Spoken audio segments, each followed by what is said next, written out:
Good evening, everyone. It is I, James Chandler, once again, making my appearance, and it's a privilege as well as a disgrace to have to repeat myself of this same issue. But for the last time, I am coming forth before everyone, letting you know and reminding our governmental officials of their duties and holding them accountable to law and helping them to understand the difference between law and policy. Once again, I must quote, "Government by consent. Under our system of government, upon the individuality and intelligence of the citizen, the state does not claim to control him or her except as his or her conduct to others, leaving him or her the sole judge as to all that affects himself or herself. Every man is independent of all laws except those prescribed by nature, common law, and is not bound by any institutions formed by his fellow man without his consent. The sovereignty of a state does not reside in the persons who fill the different departments of its government, but in the people from whom the government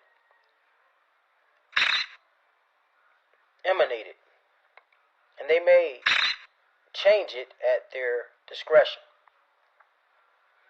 In the United States, sovereignty resides in the people.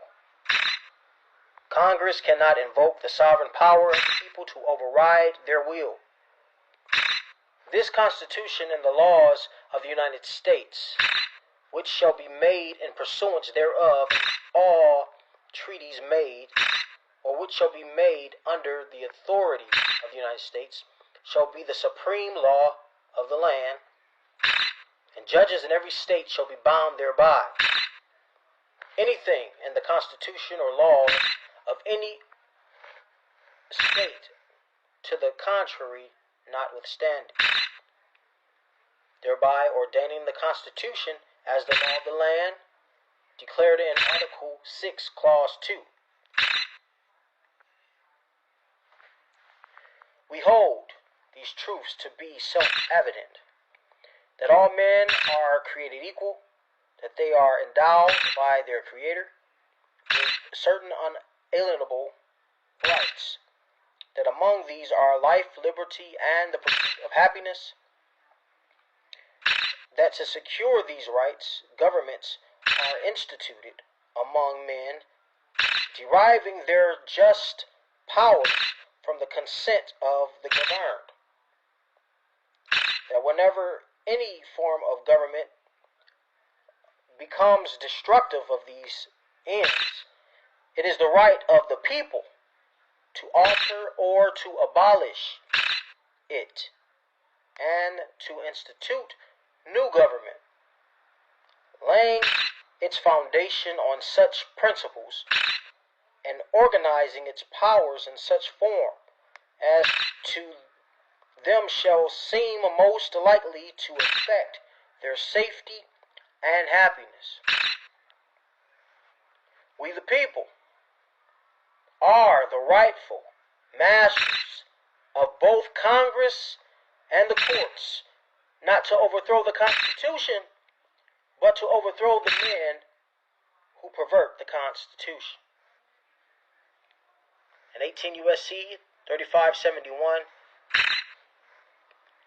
it's the right of penalty and a fine, the consequence to those who commit treason against the United States and its citizens, holding our governmental officials accountable to the law, to standards.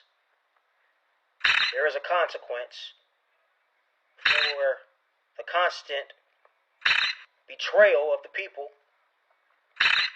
and your abuse of power.